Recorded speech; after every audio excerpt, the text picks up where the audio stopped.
ന്യൂസിലാൻഡിനെതിരെ നടക്കുന്ന 5 മത്സരങ്ങളടങ്ങിയ ട്വന്റി പരമ്പരയിലെ ആദ്യ മത്സരത്തിൽ ഇന്ത്യ വിജയത്തോടെ തുടക്കമിട്ടു. വമ്പൻ സ്കോർ നിറഞ്ഞ മത്സരത്തിൽ 48 റൺസിനായിരുന്നു ഇന്ത്യയുടെ വിജയം. ടോസ് നഷ്ടപ്പെട്ട് ആദ്യം ബാറ്റ് ചെയ്ത ഇന്ത്യ കിവീസിനെതിരെ അടിച്ചുകൂട്ടിയത് 7 വിക്കറ്റ് നഷ്ടത്തിൽ 238 റൺസാണ്. അഭിഷേക് ശർമ്മയും റിങ്കു സിംഗുമാണ് ബാറ്റിംഗ് വെടിക്കെട്ടുമായി ഇന്ത്യയെ വൻ സ്കോറിൽ എത്തിച്ചത്. 35 പന്തിൽ 8 സിക്സും 5 ഫോറും അടക്കം 84 റൺസ് അഭിഷേക് നേടിയപ്പോൾ ഫിനിഷിംഗ് റോളിൽ റിങ്കു 20 പന്തിൽ 3 സിക്സും 4 ഫോറും അടക്കം 44 റൺസുമായി പുറത്താകാതെ നിന്നു.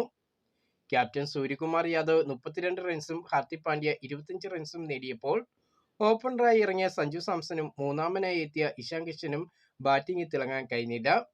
സഞ്ജു 10 റൺസും ഇഷാൻ 8 റൺസും ശിവൻ ദുബെ 9 റൺസും അക്ഷർ പട്ടേൽ 5 റൺസുമാണ് നേടിയത്.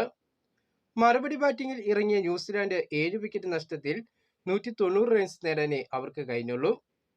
ഇന്നീസിന്റെ തുടക്കത്തിൽ തന്നെ ഓപ്പണർ ഡെവൻ കോൺവേ 0 നഷ്ടമായ കിവീസിന് തുടക്കത്തിൽ ബാറ്റിംഗ് തകർച്ചയായിരുന്നു.